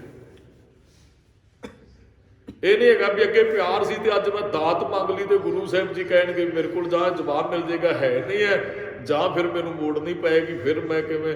ਸਾਡਾ ਜਿਹੜੀ ਦੂਰੀ ਹੈ ਨਾ ਉਹ ਪੈਸੇ ਕਰਕੇ ਅੱਜ ਹੋ ਰਹੀ ਹੈ। ਸਿਆਣੇ ਬੰਦੇ ਨੂੰ ਪੁੱਛ ਕੇ ਕਹਿੰਦੇ ਕਿਸੇ ਨਾਲ ਦੁਸ਼ਮਣੀ ਪਾਉਣੀ ਹੈ ਤੇ ਪੈਸੇ ਦੇ ਦਿਓ ਉਧਾਰ। ਹੁਣ ਤੇ ਅਗਲੇ ਵਿਆਜ ਤੇ ਕਰਕੇ ਵੀ ਨਹੀਂ ਮੋੜਦੇ ਹੈ। ਉਹ ਕਹਿੰਦੇ ਕਿਸੇ ਨਾਲ ਜੇ ਗੱਲ ਬਿਲਕੁਲ ਸੱਚ ਹੈ। ਗੁਰੂ ਨੂੰ ਸੱਜਣ ਬਣਾਈਏ, ਜਿਹਦੇ ਤੋਂ ਮੰਗਿਆ ਭਾਵੇਂ ਰੋਜ਼ ਆਣ ਕੇ ਮੰਗੋ, ਜਿੰਨਾ ਮਰਜ਼ੀ ਤੁਹਾਡਾ ਨਜ਼ਦੀਕੀ ਹੋਵੇ। ਪਿਓ ਪੁੱਤ ਹੀ ਅੱਡ ਹੋ ਜਾਣਾ ਤੇ ਬਾਪ ਕੋਲ ਗੱਡੀ ਹੋਵੇ, ਪੁੱਤ ਨੂੰ 2-4 ਦਿਨ ਕੰਮ ਪੈ ਜਾਏ ਤੇ ਉਹ ਬਾਪ ਵੀ ਜਵਾਬ ਦੇ ਕਹਿੰਦਾ ਰੋਜ਼ ਇਹੀ ਆਪਣੀ ਲਿਆ ਵੀ ਤੇ ਇੰਨਾ ਕੰਮ ਪੈਂਦਾ। ਤੇ ਗੁਰੂ ਸਾਹਿਬ ਕੋਲੋਂ ਰੋਜ਼ ਮੰਗੋ, ਕਦੇ ਤੁਹਾਨੂੰ ਜਵਾਬ ਨਹੀਂ ਦੇਗਾ ਵੀ ਕੱਲ ਵੀ ਆਇਆ ਅੱਜ ਵੀ ਆਇਆ। ਉਹ ਫਿਰ ਸਾਰੇ ਕਿਤੇ ਕਿਤੇ ਨਾ ਬਹੁਤਾ ਮੰਗਿਆ ਰਿਸ਼ਤੇ ਫਿੱਕੇ ਪੈਣ ਲੱਗ ਪੈਂਦੇ ਆ। ਆਹ ਰਿਸ਼ਤਾ ਕਦੇ ਮੰਗਿਆ ਲੈਣ ਦੇਣ ਕਰਕੇ ਫਿੱਕਾ ਨਹੀਂ ਪਏਗਾ। ਉਹ ਸਾਡੇ 'ਚ ਘਾਟਾ ਹੋ ਸਕਦਾ ਹੈ। ਕਈ ਉਹ 10 ਨੇ ਇੱਕ ਘਰੇ ਅਖੰਡ ਪਾਠ ਸਾਹਿਬ ਰਖਾਇਆ ਤੇ ਉਹ ਮੈਂ ਜਾ ਕੇ ਨਾ ਕਥਾ ਕਰਨੀ ਸੀ, ਚਲੋ ਖੁਸ਼ੀ ਦਾ ਸੀ, ਤੇ ਉਹ ਵਿਆਹ ਸੀ ਉਹਨਾਂ ਦੇ ਬੇਟੇ ਦਾ ਥੋੜ੍ਹੇ ਦਿਨਾਂ ਬਾਅਦ, 10-15 ਦਿਨਾਂ ਬਾਅਦ ਪਹਿਲਾ ਅਖੰਡ ਪਾਠ ਸਾਹਿਬ। ਮੈਂ ਕਿਹਾ ਜੀ ਕਿਸ ਸੰਬੰਧ 'ਚ, ਇਹ ਵੀ ਨਹੀਂ ਸੀ ਪਤਾ ਵੀ ਚਲੋ ਇਹਨਾਂ ਦੇ ਘਰੇ। ਫਿਰ ਉਹਨਾਂ ਦੱਸਿਆ ਹੋਇਆ, ਕਹਿੰਦੇ ਬਾਬਾ ਜੀ ਵੀ ਅਰਦਾਸ ਕਰਨੀ ਹੈ ਵੀ ਇਸ ਬੱਚੇ ਦੇ ਜਨਮ ਵੇਲੇ ਸੁਖਿਆ ਸੀ ਅਖੰਡ ਪਾਠ ਸਾਹਿਬ ਵੀ ਬੱਚਾ ਸਾਨੂੰ ਮਿਲੇ ਤੇ ਕਰਾਵਾਂਗੇ। ਬਸ ਸੋਚਦੇ ਹੀ ਰਹੇ, ਉਹ ਬੱਚੇ ਦਾ ਵਿਆਹ ਰੱਖ ਲਿਆ। ਕਹਿੰਦੇ ਜਨਮ ਦੀ ਵੀ ਅਰਦਾਸ ਤੇ ਵਿਆਹ ਦੀ, ਦੱਸੋ ਗੁਰੂ ਸਾਹਿਬ ਨਾਲ ਰਿਸ਼ਤਾ ਟੁੱਟ ਗਿਆ ਵੀ ਬੱਚੇ ਦੇ ਜਨਮ ਤੋਂ ਪਹਿਲਾਂ ਅਰਦਾਸ ਕੀਤੀ ਸੀ ਤੇ ਉਹਦੇ ਵਿਆਹ ਤੇ ਜਾ ਗਏ।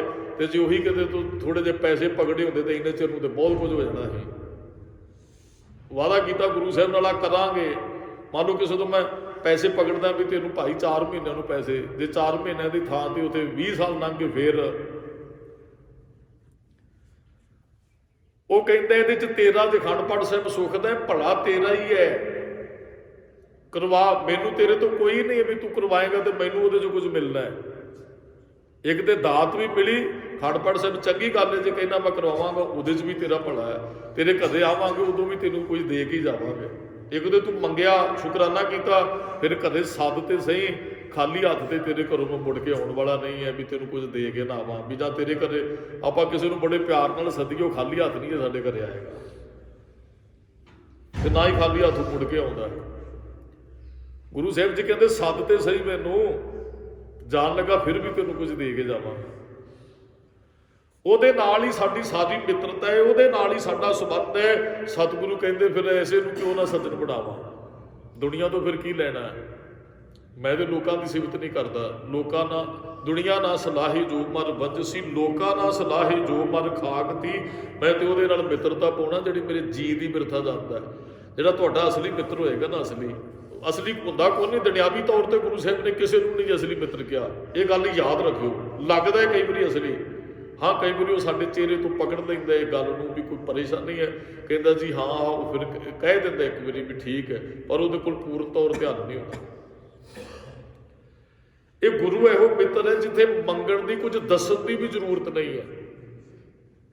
ਉਹਦੀ ਬਖਸ਼ਿਸ਼ ਵਰਤਦੀ ਹਰ ਇੱਕੋ ਮੇਰਾ ਦਾਤਾਰ ਹੈ। ਮੇਰਾ ਦਾਤਾ ਇੱਕ ਹੀ ਹੈ, ਮੈਂ ਹੋਰ ਕਿਸੇ ਤੋਂ ਨਹੀਂ ਜੇ ਮੰਗਦਾ। ਗੁਰੂ ਵਰਗਾ ਦਾਤਾ ਕਿਤੋਂ ਮਿਲੇਗਾ। ਦੱਦਾ ਦਾਤਾ ਏਕ ਹੈ ਸਭ ਕੋ ਦੇਵਨ, ਹਾਰ ਇੱਕ ਹੀ ਹੈ ਉਹ ਦਾਤਾ। ਇੱਕ ਤੋਂ ਸਾਨੂੰ ਮੰਗਣਾ ਚਾਹੀਦਾ, ਸਿਰ ਦਾਤਿਆਂ ਜੱਗ ਹੱਥ। ਕਹਿੰਦੇ ਸਿਰ ਦੇ ਦਾਤਿਆਂ ਤੇ ਵੀ ਜਿਹਦਾ ਜੱਗ ਦਾ ਹੱਥ ਹੈ। ਕਈ ਵਾਰੀ ਕੋਈ ਦਾਤੇ ਹੁੰਦੇ ਨਾ ਵੀ ਚਲੋ ਕੋਈ ਅਮੀਰ ਬੰਦਾ ਲੋਕਾਂ ਦੀ ਮਦਦ ਕਰ ਦਿੰਦਾ, ਕੰਬਲ ਵੰਡ ਦਿਓ ਜੀ, ਸਿਆਲ ਆਇਆ ਜੀ, ਕਿ ਉਹ ਚਲੋ ਜਿਹੜੇ ਵਿਚਾਰੇ ਜਿਨ੍ਹਾਂ ਨੂੰ ਪਦਵੀਆਂ ਮਿਲ ਜਾਂਦੀਆਂ ਉਹ ਫਿਰ ਗਰੀਬਾਂ ਦੀ ਮਦਦ ਕਰਦੇ ਵੀ ਹੈ। ਉਹ ਦਾਤੇ ਚਲੋ ਉਹ ਗਰੀਬਾਂ ਵਾਸਤੇ ਉਹ ਦਾਤਾ ਜਿਹਦੋਂ ਤੋਂ ਕੁਝ ਮਿਲਿਆ। ਕਹਿੰਦੇ ਵੰਡਣ ਵਾਲਿਆਂ ਦੇ ਵੀ ਜਿਹਦੇ ਸਿਰ, ਵੰਡਣ ਵਾਲਿਆਂ ਦੇ ਸਿਰ ਤੇ ਵੀ ਜਿਹਦਾ ਹੱਥ ਹੈ, ਮੈਂ ਉਸ ਦਾਤੇ ਨਾਲ ਜੁੜਿਆ। ਇੱਕ ਤਾਂ ਦੁਨਿਆਵੀ ਦਾਤੇ ਆਪਾਂ ਨੂੰ ਮਿਲ ਜਾਣਗੇ, ਉਹ ਕਿਸੇ ਨਾ ਕੁਝ ਸਵਾਰ ਦਿੰਦੇ ਹੈ। ਕਹਿੰਦੇ ਮੈਂ ਉਹਦੇ ਨਾਲ ਜੁੜਿਆ ਜਿਹੜਾ ਦਾਤਿਆਂ ਨੂੰ ਵੀ ਵੰਡਦਾ ਹੈ। ਸਮਝ ਆ ਰਹੀ ਹੋਗੀ ਸ਼ਾਇਦ। ਦਾਤਾ ਦੇਣ ਵਾਲੇ ਵੀ ਜਿਹਦੇ ਤੋਂ ਮੰਗਦੇ ਆ। ਇੱਕ ਲੋੜਵੰਦ ਬੰਦਾ ਕਿਸੇ ਰਾਜੇ ਕੋਲ ਜਾਂਦਾ ਹੈ, ਬੜੀ ਪ੍ਰੋਬਲਮ, ਉਹਨੂੰ ਕਿਸੇ ਚੀਜ਼ ਦੀ ਲੋੜ ਹੋਏਗੀ। ਉਹ ਰਾਜੇ ਦੇ ਮਹਿਲਾਂ 'ਚ ਗਿਆ, ਕਹਿੰਦਾ ਜੀ ਉਹ ਜਿਹੜਾ ਸੰਤਰੀ ਬਾਹਰ ਖੜਾ, ਕਹਿੰਦਾ ਜੀ ਰਾਜੇ ਨੂੰ ਮਿਲਣਾ ਹੈ। ਉਹ ਕਹਿੰਦਾ, ਰਾਜਾ ਧਰਮੀ ਸੀ, ਚੰਗਾ, ਹਰੇਕ ਬੰਦੇ ਦੀ ਗੱਲ ਸੁਣਦਾ ਸੀ ਔਰ ਹੱਲ ਵੀ ਕੱਢਦਾ ਸੀ। ਉਹ ਕਹਿੰਦਾ ਜੀ ਇਸ ਟਾਈਮ ਰਾਜਾ ਹੁਣ ਆਪਣੇ ਘਰੇ ਨਹੀਂ ਹੈ, ਉਹ ਆ ਨਾਲ ਮੰਦਰ ਹੈ ਤੇ ਉੱਥੇ ਗਿਆ ਹੋਇਆ ਵੀ ਆਰਤੀ ਕਰਨ ਵਾਸਤੇ ਗਿਆ। ਉਹ ਮਹਿਲ 'ਚ ਜਿਹੜਾ ਬੰਦਾ ਖੜਾ, ਉਹ ਕਿਉਂਕਿ ਜਵਾਬ ਤਾਂ ਦੇ ਨਹੀਂ ਸਕਦਾ। ਇਹ ਰਾਜੇ ਨੇ ਕਿਹਾ ਜੋ ਵੀ ਆਉਂਦਾ ਮੇਰੇ ਨਾਲ ਮਿਲਾਉਣਾ ਹੈ। ਉਹ ਕਹਿੰਦਾ ਚਲੋ ਮੈਂ ਉੱਥੇ ਹੀ ਮਿਲ ਲੈਣਾ। ਉਹ ਚਲੇ ਗਿਆ ਜੀ। ਤੇ ਜਦੋਂ ਉਹ ਮੰਦਰ ਦੀਆਂ ਪੌੜੀਆਂ ਤੇ ਚੜ੍ਹਦਾ ਨਾ, ਰਾਜਾ ਝੋਲੀ ਅੱਡ ਕੇ ਖੜਾ ਕਿਸੇ ਦੇ ਅੱਗੇ, ਮੰਗੀ ਜਾਂਦਾ, ਬੜੀ ਉੱਚੀ ਉੱਚੀ ਬੋਲਦੇ, ਪਿੱਛੇ ਖੜਾ ਰਿਹਾ, ਮੰਗੀ ਜਾਂਦਾ, ਆ ਵੀ ਦੇ ਦੇ, ਆ ਵੀ ਦੇ। ਉਹ ਪਹਿਲਾਂ ਤੇ ਸੁਣਦਾ ਰਿਹਾ, ਜਿਹੜਾ ਮੰਗਣ ਆਇਆ ਸੀ ਰਾਜੇ ਤੋਂ, ਉਹ ਪਹਿਲਾਂ ਤੋਂ ਸੁਣਦਾ ਰਿਹਾ। ਫਿਰ ਉਹ ਉੱਥੋਂ ਚੱਲ ਪਿਆ। ਰਾਜੇ ਦੀ ਅਰਦਾਸ ਖਤਮ ਹੋ ਗਈ। ਰਾਜਾ ਕਹਿੰਦਾ ਹਾਂ ਭਾਈ ਕੋਈ ਲੋੜਵੰਦ ਹੈ? ਕਹਿੰਦਾ ਜੀ। ਕਹਿੰਦਾ ਕੁਝ ਲੈਣਾ ਸੀ? ਕਹਿੰਦਾ ਤੁਹਾਡੇ ਤੋਂ ਕੁਝ ਮੰਗਣਾ ਹੈ, ਪਰ ਤੁਹਾਨੂੰ ਅੱਗੇ ਉਹ ਮੰਗਦਿਆਂ ਵੇਖਿਆ, ਫਿਰ ਤੁਹਾਡੇ ਤੋਂ ਹੁਣ ਮੈਂ ਕੁਝ ਨਹੀਂ ਜੇ ਮੰਗਣਾ। ਜਿਹਦੇ ਤੋਂ ਤੁਸੀਂ ਮੰਗਦੇ ਹੋ ਤੁਹਾਨੂੰ ਰਾਜ ਦਿੱਤਾ, ਹੁਣ ਕਿਸੇ ਦੁਨਿਆਵੀ ਮਾਨੁਖ ਕੀ ਟੇਕ ਬਿਰਥੀ ਸਾਹਿਬ ਜਾਣ ਦੇਵਨ ਕੋ ਇੱਕ ਹੈ। ਹੁਣ ਤੁਹਾਡੇ ਤੋਂ ਨਹੀਂ ਮੰਗਣਾ, ਹੁਣ ਉਹਦੇ ਤੋਂ ਮੰਗਾਂਗਾ ਜਿਹਦੇ ਤੋਂ ਤੁਸੀਂ ਮੰਗਦੇ ਹੋ। ਅੱਜ ਮਹਾਰਾਜ ਨੇ ਇਹੀ ਕਹਿੰਦਾ, ਸਿਰ ਦਾਤਿਆਂ ਜੱਗ ਹੱਥ। ਜੱਗ ਦੇ ਦਾਤਿਆਂ ਦੇ ਸਿਰ ਤੇ ਜਿਹਦਾ ਹੱਥ ਹੈ, ਉਹਦੇ ਤੋਂ ਹੁਣ ਮੰਗਦਾ ਹੈ। ਜਿਹਦੇ ਘਰ ਸਾਚੇ ਸਾਹਿਬਾ ਕਿਆ ਨਾਹੀ ਘਰ ਤੇਰੇ। ਤੁਸੀਂ ਕਿਸੇ ਅਮੀਰ ਬੰਦੇ ਤੋਂ ਵੀ ਕੁਝ ਜਾ ਕੇ ਮੰਗ ਲਓ, ਉਹ ਕਈ ਵਾਰੀ ਕਹਿ ਦਿੰਦਾ ਭਾਈ ਸਾਹਿਬ ਜੀ ਜੋ ਤੁਸੀਂ ਮੰਗ ਰਹੇ ਹੋ ਇਸ ਟਾਈਮ ਇਹ ਨਹੀਂ ਹੈ ਮੇਰੇ ਕੋਲ। ਪਰ ਇੱਥੇ ਆਓਗੇ ਤੁਹਾਨੂੰ ਕਦੇ ਕਿਸੇ ਬੰਦੇ ਨੇ ਕਿਹਾ ਜੀ ਆਹ ਦਾਤ ਮੰਗੀ ਹੈ, ਮਹਾਰਾਜ ਨੇ ਜਵਾਬ ਦੇ ਦਿੱਤਾ ਮੇਰੇ ਕੋਲ ਤੇ ਹੈ ਹੀ ਨਹੀਂ। ਕਦੇ ਵੀ ਨਹੀਂ, ਕਦੇ ਵੀ ਨਹੀਂ ਹੋਏਗਾ। ਸਾਚੇ ਸਾਹਿਬਾ ਕਿਆ ਨਾਹੀ ਘਰ ਤੇਰਾ। ਘਰ ਤਾਂ ਤੇਰਾ ਸਭ ਕੁਝ, ਭਾਵੇਂ ਤੇ ਇੱਥੇ ਕੋਈ ਸੂਈ ਮੰਗਣ ਆਵੇ, ਭਾਵੇਂ ਜਹਾਜ਼ ਮੰਗਣ ਆਵੇ, ਸਾਰੀਆਂ ਦਾਤਾਂ ਦਾਤੇ ਕੋਲ ਹੀ ਹੈ। ਜੋ ਮੰਗਦਾ, ਕਿਸੇ ਨੂੰ ਧੀ ਚਾਹੀਦੀ, ਪੁੱਤਰ ਚਾਹੀਦਾ, ਹੋਰ ਕੁਝ ਜੋ ਵੀ ਹੈ ਨਾ, ਮਿਲਦਾ ਹੈ ਨਾ। ਮਿਲਦਾ ਮਿਲਿਆ ਹੀ ਨਹੀਂ, ਮਿਲਦਾ। ਮੰਗ ਕੇ ਵੇਖੋ, ਮਿਲਦਾ। ਜੋ ਮੰਗਾਂਗੇ, ਜੋ ਮੰਗੇ ਠਾਕੁਰ ਆਪਣੇ ਤੇ ਸੋਈ ਸੋਈ। ਜੋ ਕੁਝ ਕੋਈ ਮੰਗਦਾ ਉਹਨੂੰ ਮਿਲਦਾ। ਮਹਾਰਾਜ ਕਹਿੰਦੇ ਉਹਦੇ ਨਾਲ ਜੁੜਿਆ ਜਿਹੜਾ ਜੱਗ ਦੇ ਦਾਤਿਆਂ ਨੂੰ ਵੀ ਦਾਤਾ ਦਿੰਦਾ। ਹਰ ਇੱਕ ਸੈ ਦੀ ਮੈਂ ਟੇਕ ਹੈ। ਕਹਿੰਦੇ ਇੱਕ ਦਾ ਹੀ ਆਸਰਾ ਮੈਨੂੰ, ਜੋ ਸਿਰ ਸਭਨਾ ਸਮਰੱਥ। ਜਿਹੜਾ ਸਾਰਿਆਂ ਦੇ ਸਿਰ ਤੇ ਹੱਥ ਰੱਖਣ ਵਾਲਾ ਤੇ ਸਮਰੱਥ ਹੈ, ਜਿਹਦੇ ਕੋਲ ਪਾਵਰ ਸਭ ਤੋਂ ਵੱਧ ਹੈ। ਸਤਿਗੁਰ ਸੰਤ ਮਿਲਾਇਆ। ਕਹਿੰਦੇ ਉਸ ਪਤਾ ਸੱਜਣ ਨੂੰ ਕਿੰਨੇ ਮਿਲਾਇਆ? ਸਤਿਗੁਰੂ ਸੰਤ ਨੇ ਰੱਬ ਨੂੰ।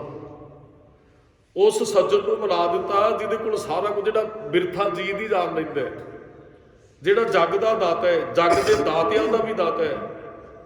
ਸਤਿਗੁਰ ਸੰਤ ਮਿਲਾਇਆ ਮਸਤਕ ਧਰ ਕੇ ਹੱਥ। ਕਹਿੰਦੇ ਸਿਰ ਤੇ ਹੱਥ ਲਾ ਕੇ ਗੁਰੂ ਨੇ ਰੱਬ ਨਾਲ ਮਿਲਾ ਦਿੱਤਾ ਜੀ। ਉਹਦੀ ਪ੍ਰਾਪਤੀ ਹੋ ਗਈ। ਵੱਡਾ ਸਾਹਿਬ ਗੁਰੂ ਮਿਲਾਇਆ। ਉਹ ਜਿਹੜਾ ਵੱਡਾ ਸਾਹਿਬ ਹੈ ਨਾ, ਜਾਂ ਮੂੰਹ ਇੱਕ, ਜਿਹੜਾ ਇੱਕ ਹੈ, ਏਕੋ ਹੈ ਭਾਈ, ਏਕੋ ਹੈ ਸਾਹਿਬ ਮੇਰਾ ਏਕੋ ਹੈ। ਜਿਹੜਾ ਵੱਡਾ ਇੱਕ ਦਾਤਾ ਹੈ ਨਾ, ਸਭਨਾ ਜੀਆਂ ਕਾ ਇੱਕ ਦਾਤਾ।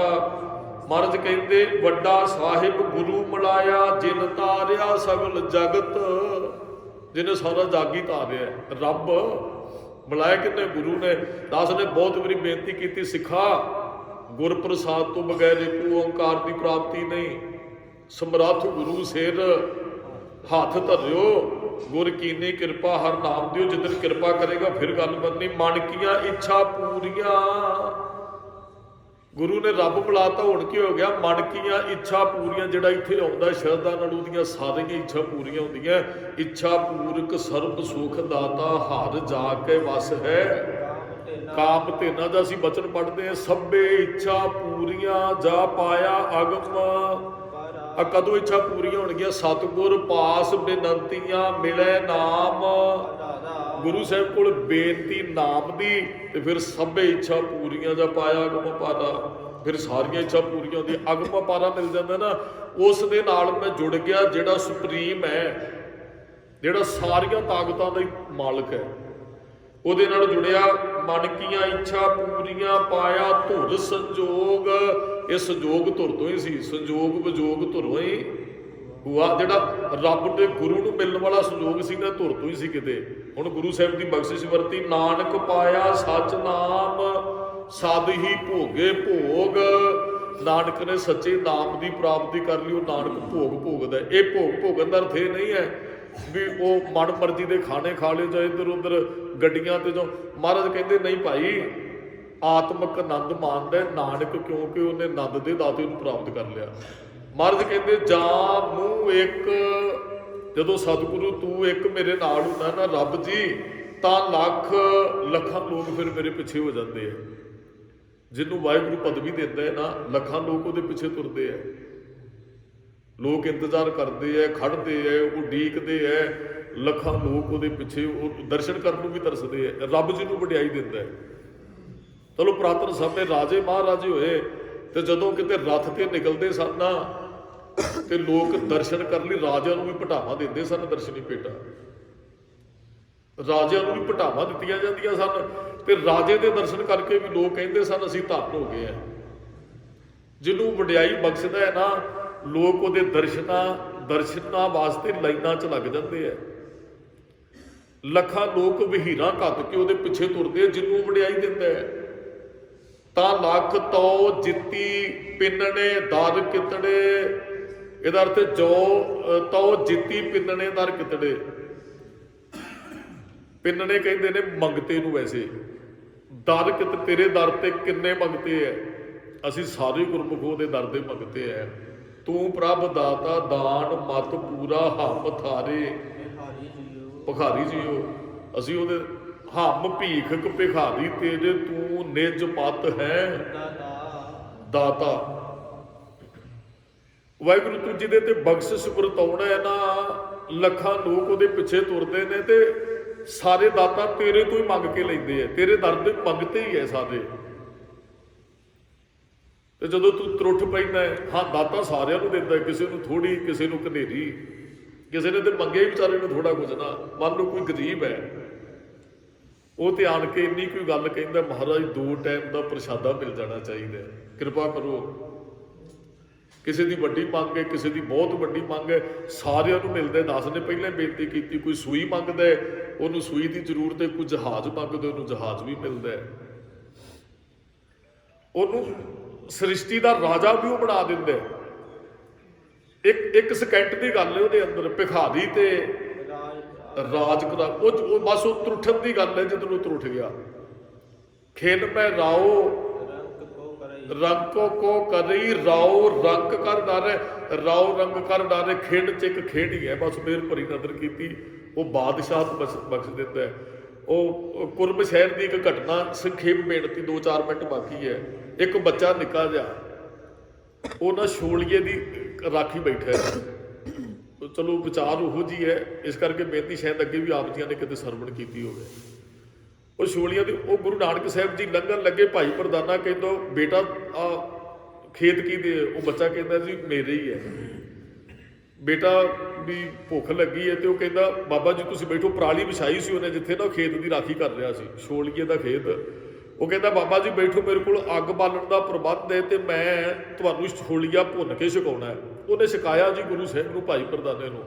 ਸੂਰਜ ਡੁੱਬ ਗਿਆ। ਭਾਈ ਪ੍ਰਧਾਨਾ ਕਹਿੰਦੇ ਮਹਾਰਾਜ ਇੱਥੇ ਨਾ ਰੁਕ ਜੀਏ, ਹੁਣ ਤੇ ਅਗਲੇ ਰਸਤੇ ਦਾ ਪਤਾ ਨਹੀਂ, ਸੂਰਜ ਡੁੱਬ ਗਿਆ, ਹਨੇਰਾ ਹੋ ਗਿਆ। ਮਹਾਰਾਜ ਕਹਿੰਦੇ ਇੱਥੇ, ਜਦੋਂ ਬੱਚੇ ਨੂੰ 6 ਸਾਲ ਦੇ ਨੂੰ ਪਤਾ ਲੱਗਾ ਨਾ ਵੀ ਇੱਥੇ ਰੁਕਣ ਲੱਗੇ ਆ, ਤੇ ਉਹ ਬੱਚਾ ਕਹਿੰਦਾ ਬਾਬਾ ਜੀ ਤੁਸੀਂ ਇੱਥੇ ਰੁਕੋ, ਮੈਂ ਨਾ ਘਰੋਂ ਤੁਹਾਡੇ ਵਾਸਤੇ ਪ੍ਰਸ਼ਾਦਾ ਲਿਆਉਣਾ, ਮੈਂ ਤੁਹਾਡੇ ਵਾਸਤੇ ਕੋਈ ਰਜਾਈ ਤਲਾਈ ਵੀ ਕੱਪੜਿਆਂ ਦਾ ਪ੍ਰਬੰਧ ਕਰਦਾ ਹੈ। ਤੇ ਮਹਾਰਾਜ ਨੇ ਪੁੱਛ ਲਿਆ ਗੁਰੂ ਨਾਨਕ ਸਾਹਿਬ ਜੀ ਨੇ, ਤੁਹਾਡੇ ਘਰੇ ਕੌਣ ਕੌਣ ਹੈ? ਕਹਿੰਦਾ ਜੀ ਮੇਰਾ ਮਾਂ ਪਿਓ ਨਹੀਂ ਹੈ। ਉਹ ਨਿੱਕਾ ਜਿਹਾ ਬੱਚਾ ਕਹਿੰਦਾ। ਮਹਾਰਾਜ ਕਹਿੰਦੇ ਮਾਂ ਪਿਓ ਨੇ? ਕਹਿੰਦਾ ਜੀ ਨਿੱਕਾ ਜਿਹਾ ਸਾ ਮਾਂ ਤੇ ਜਦੋਂ ਜਨਮ ਦਿੱਤਾ ਉਦੋਂ ਹੀ ਨਿੱਕਾ ਜਿਹਾ ਸਾ ਬਾਪ ਦੀ ਸ਼ਕਲ ਵੀ ਨਹੀਂ ਵੇਖੀ, ਉਹ ਵੀ ਚੜ੍ਹਾਈ ਕਰ ਗਿਆ। ਆ ਚਾਚੇ ਤਾਇਆਂ ਨੇ ਖੇਤ ਬੀਜਿਆ, ਕਹਿੰਦੇ ਪੁੱਤਰ ਰਾਖੀ ਕਾਹਦੇ ਦੇ ਤੂੰ ਆਪਦਾ ਗੁਜ਼ਾਰਾ ਕਰੀ। ਮਹਾਰਾਜ ਨੇ ਨਾ ਫਿਰ ਬਾਂਹ ਤੋਂ ਫੜ ਲਿਆ ਜਦੋਂ ਕਹਿੰਦਾ ਨਾ ਮੇਰਾ ਮਾਂ ਪਿਓ ਨਹੀਂ। ਮਹਾਰਾਜ ਕਹਿੰਦੇ ਸੱਥਰ ਤੇਰਾ ਲੇਫ ਨਿਹਾਲੀ, ਆ ਤੇਰੀ ਪਰਾਲੀ ਜਿਹੜੀ ਵਿਛਾਈ ਹੈ ਨਾ ਪੁੱਤਰ ਸਾਡੇ ਕੋਲ ਬਹਿ ਜਾਏ, ਤੇਰੀ ਪਰਾਲੀ ਹੀ ਸਾਡੇ ਵਾਸਤੇ ਤਲਾਈਆਂ ਰਜਾਈਆਂ ਹੈ। ਲੇਫ ਨਿਹਾਲੀ ਤਲਾਈ ਰਜਾਈ ਨੂੰ ਕਹਿੰਦੇ ਆ। ਭਾਓ ਤੇਰਾ ਪਕਵਾਨ, ਆ ਤੇਰਾ ਪ੍ਰੇਮ ਹੀ ਨਾ ਤੂੰ ਚੱਲਿਆ ਪ੍ਰਸ਼ਾਦਾ ਲੈਣ। ਮਹਾਰਾਜ ਨੂੰ ਪਤਾ ਸੀ ਕਿੰਨੇ ਜਿਹਨੇ ਜਾ ਕੇ ਕਹਿ ਵੀ ਦਿੱਤਾ ਬੱਚੇ ਨੇ ਚਾਚੀ ਤਾਈ ਨੂੰ, ਕੌਣ ਕਿਸੇ ਨੂੰ ਪਕਾ ਕੇ ਦਿੰਦੇ, ਇਹਨੂੰ ਪਤਾ ਨਹੀਂ ਕਿਵੇਂ ਦਿੰਦੇ ਹੋਣਗੇ ਕਿ ਨਹੀਂ ਖਾਣ ਲਈ। ਉਹ ਗੁਰੂ ਰਾਮਦਾਸ ਜੀ ਦਾ ਇਤਿਹਾਸ ਪੜ੍ਹੋ, ਸ਼ਰੀਕ ਥਾਲਾ ਖਿੱਚ ਲੈਂਦੇ ਸੀ ਨਿੱਕੇ ਜਿਹੇ ਮਹਾਰਾਜ ਪ੍ਰਸ਼ਾਦਾ ਛਕਣ ਲੱਗਦੇ। ਕਹਿੰਦੇ ਸੀ ਜੇਠਿਆ ਕੰਮ ਕਰੇਗਾ ਤੇ ਅੱਜ ਰੋਟੀ ਮਿਲਣੀ, ਨਹੀਂ ਤੇ ਨਹੀਂ ਮਿਲਣੀ ਹੈ। ਕਈ ਵਾਰੀ ਇਹੋ ਜਿਹੇ ਹਾਲਾਤ ਹੁੰਦੇ ਜਦੋਂ ਮਾਂ ਪਿਓ ਤੁਰ ਜਾਣ ਕਿਤੇ ਕਿਸੇ ਦੇ ਬਚਪਨ ਦੇ ਅੰਦਰ, ਬੜੀਆਂ ਠੋਕਰਾਂ ਬੱਚੇ ਨੂੰ ਖਾਣੀਆਂ ਪੈਂਦੀਆਂ। ਮਹਾਰਾਜ ਨੂੰ ਪਤਾ ਸੀ ਕਿੰਨੇ ਪ੍ਰਸ਼ਾਦਾ। ਮਹਾਰਾਜ ਕਹਿੰਦੇ ਭਾਓ ਤੇਰਾ ਪਕਵਾਨ, ਤੇਰਾ ਪ੍ਰੇਮ ਹੀ ਸਾਡੇ ਵਾਸਤੇ ਪਕਵਾਨ ਹੈ। 36 ਤਰ੍ਹਾਂ ਦਾ ਨਾਨਕ ਸਿਫਤੀ ਰਜਿਆ, ਪੁੱਤਰ ਤੇਰੀ ਰਸਨਾ ਤੂੰ ਆਪਣੀ ਵਡਿਆਈ ਸੁਣ ਕੇ ਨਾਨਕ ਰੱਜ ਗਿਆ। ਆਓ ਬਹੁ ਸੁਲਤਾਨ, ਮਹਾਰਾਜ ਨੇ ਸ਼ਬਦ ਵਰਤਿਆ ਸੁਲਤਾਨ ਹੁਣ ਰਾਜੇ ਨੂੰ ਕਹਿੰਦੇ ਆ। ਭਾਈ ਮਰਦਾਨਾ ਕਹਿੰਦਾ ਮਹਾਰਾਜ ਇਹ ਤੇ ਯਤੀਮ ਗਰੀਬ ਨਿੱਕਾ ਜਿਹਾ ਬੱਚਾ ਤੁਸੀਂ ਇਹਨੂੰ ਰਾਜਾ ਕਹਿ ਦਿੱਤਾ। ਮਹਾਰਾਜ ਕਹਿੰਦੇ ਦਿਲ ਦਾ ਰਾਜਾ ਹੀ ਹੈ। ਹੁਣ ਗੁਰੂ ਸਾਹਿਬ ਜੀ ਰਾਜ ਦੇਣ ਲੱਗਾ ਕੋਈ ਟਾਈਮ ਥੋੜੀ ਲਾਉਂਦੇ ਆ। ਹੁਣ ਹੋਇਆ ਕਿ ਰਾਤ ਮਹਾਰਾਜ ਕਹਿੰਦੇ ਪੁੱਤਰ ਤੂੰ ਇੱਥੇ ਰੁਕ। ਉਹ ਬੱਚਾ ਕੋਲ ਹੀ ਸੌਂ ਗਿਆ। ਰਾਤ ਨੂੰ ਨਾ ਮਹਾਰਾਜ ਨੇ ਜਿਵੇਂ ਆਪਾਂ ਆਪਣੇ ਬੱਚਿਆਂ ਨੂੰ ਉਹ ਨਹਾ ਕੇ ਮੋਢੇ ਨਾਲ ਸਿਰ ਸਵਾਉਣੇ, ਰਾਤ ਨੂੰ ਗੁਰੂ ਨਾਨਕ ਸਾਹਿਬ ਨੇ ਬੱਚਾ ਖਿਸਕ ਗਿਆ ਪਰਾਲੀ ਤੋਂ ਥੱਲੇ, ਮਹਾਰਾਜ ਨੇ ਝੁੱਕ ਕੇ ਨਾ ਆਪਣੇ ਮੋਢੇ ਤੇ ਉਹਦਾ ਸਿਰ ਰੱਖ ਲਿਆ। ਜਿਹਨੂੰ ਬਾਬੇ ਨਾਨਕ ਨੇ ਆਪਣਾ ਮੋਢਾ ਦੇ ਦਿੱਤਾ ਹੋਵੇ ਉਹਦੇ ਵਰਗਾ ਰਾਜਾ ਫਿਰ ਕੌਣ ਹੋ ਸਕਦਾ ਸੰਸਾਰ ਤੇ। 2:30 ਵਜੇ ਜੀ ਰਾਤ ਦੇ ਮਹਾਰਾਜ ਉੱਠੇ, ਕਹਿੰਦੇ ਚੱਲ ਮਰਦਾਨੇ ਅੱਗੇ ਚੱਲਣਾ। ਥੋੜਾ ਜਿਹਾ ਚੰਦਰਮਾ ਦੀ ਰੌਸ਼ਨੀ ਅੱਗੇ ਨਿਕਲਦੇ ਆ। ਬੱਚੇ ਨੂੰ ਬਿਠਾਇਆ, ਬੇਟਾ ਵੀ ਅਸੀਂ ਅੱਗੇ ਚੱਲੇ ਆ। ਕੁਦਰਤੀ ਉਸੇ ਰਾਤ ਉਥੋਂ ਦਾ ਕੁਰਮ ਸ਼ਹਿਰ ਦਾ ਰਾਜਾ ਚੜ੍ਹਾਈ ਕਰ ਜਾਂਦਾ ਹੈ। ਉਹਦੀ ਔਲਾਦ ਕੋਈ ਨਹੀਂ ਸੀ ਤੇ ਜਦੋਂ ਕੋਈ ਵੱਡੀ ਪਦਵੀ ਵਾਲਾ ਚੜ੍ਹਾਈ ਕਰਦਾ ਨਾਲ ਦੀ ਨਾਲ ਕਾਰਜਕਾਰੀ ਉੱਥੇ ਰਾਜੇ ਨੂੰ ਥਾਪਣਾ ਪੈਂਦਾ। ਪੁਰਾਤਨ ਸਮੇਂ ਰਾਜੇ ਰਾਜ ਕਰਦੇ ਸਨ ਤੇ ਨਾਲ ਦੀ ਨਾਲ ਕਾਰਜਕਾਰੀ ਰਾਜਾ ਉਹ ਲਾਉਣਾ ਪੈਂਦਾ ਸੀ। ਰਾਤ ਨੂੰ ਰਾਜਾ ਚੜ੍ਹਾਈ ਕਰ ਗਿਆ। ਕਹਿੰਦੇ ਜੀ ਤਖਤ ਤੇ ਕਿਹਨੂੰ ਬਿਠਾਈਏ? ਉਹ ਕਹਿੰਦੇ ਜੀ ਤਖਤ ਤੇ ਰੌਲਾ ਪੈ ਗਿਆ। ਉਹਨਾਂ ਨੇ ਫਿਰ ਇੱਕ ਫੈਸਲਾ ਕੀਤਾ ਵੀ ਰੱਬ ਤੇ ਛੱਡ ਦਿਓ, ਰੱਬ ਕਿਹਨੂੰ ਤਖਤ ਦਿੰਦਾ ਹੈ। ਉਸ ਸ਼ਹਿਰ ਨੂੰ 4 ਦਰਵਾਜ਼ੇ ਲੱਗਦੇ ਸਨ। ਕੁਰਮ ਸ਼ਹਿਰ ਨੂੰ ਸੂਰਜ ਪ੍ਰਕਾਸ਼ ਗ੍ਰੰਥ ਦੀ ਇੱਕ ਪ੍ਰਸੰਗ ਘਟਨਾ ਹੈ। ਉਹ 4 ਦਰਵਾਜ਼ੇ ਲਾਏ ਤੇ ਦਰਵਾਜ਼ਿਆਂ ਦੇ ਸਾਹਮਣੇ ਆਦਮੀ ਖੜ ਕੇ ਚਾਰਾਂ ਦੇ ਕਹਿੰਦੇ ਜੀ ਜਿਹੜਾ ਬੰਦਾ ਸਭ ਤੋਂ ਪਹਿਲਾਂ ਸੂਰਜ ਚੜ੍ਹਨ ਤੋਂ ਪਹਿਲਾਂ ਕਿਸੇ ਦਰਵਾਜ਼ੇ ਰਾਹੀਂ ਵੀ ਅੰਦਰ ਐਂਟਰ ਹੋਏਗਾ, ਇਹ ਰੱਬ ਦਾ ਫੈਸਲਾ ਹੋਏਗਾ, ਉਹਨੂੰ ਰਾਜ ਤੇ ਬਿਠਾ ਦਿਓ, ਉਹਨੂੰ ਰਾਜ ਤੇ ਬਿਠਾ ਦਿਓ। ਇਹ ਰੱਬ ਦਾ ਫੈਸਲਾ ਸਮਝਾਂਗੇ ਸਾਰੇ। ਕਹਿੰਦੇ ਜੀ ਠੀਕ ਹੈ। ਉਹਨਾਂ ਦਰਵਾਜ਼ੇ ਬੰਦ ਕਰ ਲਏ ਚਾਰੇ। ਇੱਧਰੋਂ 2:30 ਵਜੇ ਬੱਚੇ ਨੂੰ ਉਠਾਇਆ।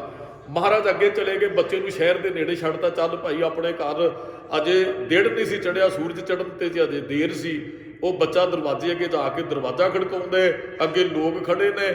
ਬੱਚਾ ਦਰਵਾਜ਼ੇ ਤੋਂ ਪਾਰ ਕਰਦਾ, ਉਹਦਾ ਇਸ਼ਨਾਨ ਕਰਵਾ ਕੇ ਸੂਰਜ ਚੜ੍ਹਨ ਤੋਂ ਪਹਿਲਾਂ ਉਹਨੂੰ ਉਸ ਰਾਜੇ ਦੇ ਤਖਤ ਤੇ ਬਿਠਾ ਦਿੱਤਾ ਜਾਂਦਾ 6 ਸਾਲ ਦੇ ਬੱਚੇ ਨੂੰ। 3 ਦਿਨਾਂ ਬਾਅਦ ਗੁਰੂ ਨਾਨਕ ਸਾਹਿਬ ਜੀ ਆਏ। ਭਾਈ ਮਰਦਾਨਾ ਕਹਿੰਦਾ ਮਹਾਰਾਜ ਇੱਥੋਂ ਦੇ ਰਾਜੇ ਨੂੰ ਨਹੀਂ ਮਿਲਣਾ। ਮਹਾਰਾਜ ਕਹਿੰਦੇ ਮਹਾਰਾਜ ਕਿਸੇ ਪਿੰਡ 'ਚ ਜਾਂਦੇ ਸਨ, ਸਰਪੰਚ ਚੌਧਰੀ ਨੂੰ, ਉਦੋਂ ਸਰਪੰਚ ਨੂੰ ਚੌਧਰੀ ਕਹਿੰਦੇ ਸਨ, ਪਿੰਡ ਦੇ ਸਰਪੰਚ ਨੂੰ ਮਿਲਦੇ ਸਨ। ਜਦੋਂ ਸ਼ਹਿਰ 'ਚ ਜਾਂਦੇ ਸਨ ਰਾਜੇ ਨੂੰ ਮਿਲਦੇ ਸਨ। ਮਹਾਰਾਜ ਕਹਿੰਦੇ ਟਾਈਮ ਲੈ ਕੇ ਆਓ ਭਾਈ ਮਰਦਾਨਾ ਜੀ। ਭਾਈ ਮਰਦਾਨਾ ਜੀ ਗਏ, ਕਹਿੰਦੇ ਜੀ ਇੱਥੋਂ ਦੇ ਰਾਜੇ ਨੂੰ ਗੁਰੂ ਨਾਨਕ ਸਾਹਿਬ ਜੀ ਨੇ ਮਿਲਣਾ ਹੈ। ਤੇ ਉਹ ਜਿਹੜਾ ਆਦਮੀ ਕਹਿੰਦਾ ਜੀ 3 ਕੁ ਦਿਨ ਪਹਿਲਾਂ ਹੀ ਇੱਕ ਬੱਚਾ ਰਾਜਾ ਬਣਿਆ। ਹੁਣ ਭਾਈ ਮਰਦਾਨੇ ਨੇ ਉਧਰ ਸੋਚਿਆ ਨਹੀਂ ਵੀ ਕੌਣ ਹੋ ਸਕਦਾ। ਕਹਿੰਦੇ ਚਲੋ ਬੱਚਾ ਹੋਵੇ, ਜੋ ਕੁਝ ਹੋਵੇ, ਅਸੀਂ ਤੇ ਮਿਲਣਾ ਹੈ, ਵੀ ਗੁਰੂ ਨਾਨਕ ਸਾਹਿਬ ਜੀ ਨੇ ਮਿਲਣਾ ਹੈ। ਕਹਿੰਦੇ ਜੀ ਆ ਜਾਓ ਆਪਾਂ ਰਾਜੇ ਤੋਂ ਪੁੱਛ ਲੈਨੇ ਕਦੋਂ ਟਾਈਮ ਦਿੰਦੇ ਆ। ਭਾਈ ਮਰਦਾਨਾ ਜੀ ਉਸ ਬੱਚਾ ਸਿੰਘਾਸਨ ਤੇ ਬੈਠਾ, ਸਵੇਰੇ ਸਭਾ ਲੱਗੀ ਹੈ। ਭਾਈ ਮਰਦਾਨਾ ਜੀ ਗਏ, ਬੱਚੇ ਨੇ ਪਛਾਣ ਲਿਆ ਤੇ ਉਹ ਬਾਬਾ ਜੀ ਜਿਨ੍ਹਾਂ ਨੂੰ ਹੋਲਾ ਛਕਾਈਆਂ। ਬੱਚਾ ਭੱਜ ਕੇ ਆਣ ਕੇ ਸਿੰਘਾਸਨ ਤੋਂ ਮੱਥਾ ਟੇਕਦਾ ਭਾਈ ਮਰਦਾਨਾ ਜੀ ਨੂੰ, ਕਹਿੰਦਾ ਬਾਬਾ ਜੀ ਮੈਨੂੰ ਪਛਾਣਿਆ, ਮੈਂ ਹੀ ਤੁਹਾਨੂੰ 3 ਕੁ ਦਿਨ ਪਹਿਲਾਂ ਰਾਤ ਹੋਲਾ ਛਕਾਈਆਂ। ਵੱਡੇ ਬਾਬਾ ਜੀ ਕਿੱਥੇ ਹੈ? ਗੁਰੂ ਨਾਨਕ ਸਾਹਿਬ ਜੀ ਨੂੰ ਕਹਿੰਦਾ ਵੱਡੇ ਬਾਬਾ ਜੀ। ਭਾਈ ਮਰਦਾਨੇ ਨੂੰ ਦੱਸਦਾ, ਕਹਿੰਦਾ ਸਤਿਗੁਰੂ ਭਾਈ ਮਰਦਾਨਾ ਜੀ, ਬਾਬਾ ਜੀ ਜਦੋਂ ਮੈਂ ਤੁਸੀਂ ਠਾਇਆ ਨਾ, ਆਇਆ ਤੇ ਇੱਥੋਂ ਦਾ ਰਾਜਾ ਚੜ੍ਹਾਈ ਕਰ ਗਿਆ ਸੀ, ਮੈਨੂੰ ਉਸ ਦਿਨ ਹੀ ਇਹਨਾਂ ਨੇ ਸੂਰਜ ਚੜ੍ਹਨ ਤੋਂ ਪਹਿਲਾਂ ਤਖਤ ਤੇ ਬਿਠਾ ਦਿੱਤਾ ਸੀ। ਭਾਈ ਮਰਦਾਨੇ ਦੀਆਂ ਅੱਖਾਂ ਭਰ ਗਈਆਂ, ਬਾਬਾ ਐਡੀ ਜਲਦੀ ਵੀ ਕਿਸੇ ਨੂੰ ਰਾਜ ਦੇ ਦਿੰਦਾ ਹੈ। ਭਾਈ ਮਰਦਾਨਾ ਭੱਜ ਕੇ ਗਏ ਗੁਰੂ ਨਾਨਕ ਸਾਹਿਬ ਨੂੰ, ਕਹਿੰਦੇ ਸਤਿਗੁਰੂ ਤੁਹਾਨੂੰ ਪਤਾ ਇੱਥੋਂ ਦਾ ਰਾਜਾ ਕੌਣ ਹੈ? ਮਹਾਰਾਜ ਹੱਸ ਪਏ, ਕਹਿੰਦੇ ਨਹੀਂ ਪਤਾ। ਕਹਿਣ ਲੱਗੇ ਜੀ ਉਹ ਬੱਚਾ। ਮਹਾਰਾਜ ਹੱਸ ਪਏ, ਕਹਿਣ ਲੱਗੇ ਜਾ ਮਰਦਾਨਿਆਂ ਅੱਗੇ ਚੱਲੀਏ, ਇਸ ਰਾਜੇ ਨੂੰ ਮਿਲਣ ਦੀ ਲੋੜ ਨਹੀਂ ਹੈ, ਇਹ ਰਾਜਾ ਗੁਰੂ ਨਾਨਕ ਸਾਹਿਬ ਦੇ ਘਰ ਦਾ ਪ੍ਰਚਾਰ ਕਰੇਗਾ, ਇਹਨੂੰ ਪਤਾ ਹੈ ਬਾਬੇ ਨਾਨਕ ਦਾ ਰਾਜ ਦਿੱਤਾ ਹੋਇਆ। ਜਿਹੜੇ ਬਚਨ ਅਸੀਂ ਪੜ੍ਹ ਰਹੇ, ਜੇ ਇਹ ਉਹ ਕਿਰਪਾ ਕਰੇ, ਉਹ ਰਾਜ ਦੇਣ ਲੱਗਿਆ ਦੇਰ ਥੋੜੀ ਲਾਉਂਦਾ ਹੈ। ਮਹਾਰਾਜ ਕਹਿੰਦੇ ਤੋ ਜਿੱਤੀ ਪਿੰਨਣੇ ਦਰ ਕਿਤੜੇ, ਕਿਤੜੇ ਤੇਰੇ ਦਰ ਤੇ ਮੰਗਤੇ ਹਨ ਜੀ। ਬਾਮਣ ਬਿਰਥਾ ਗਇਓ ਜਨਮ।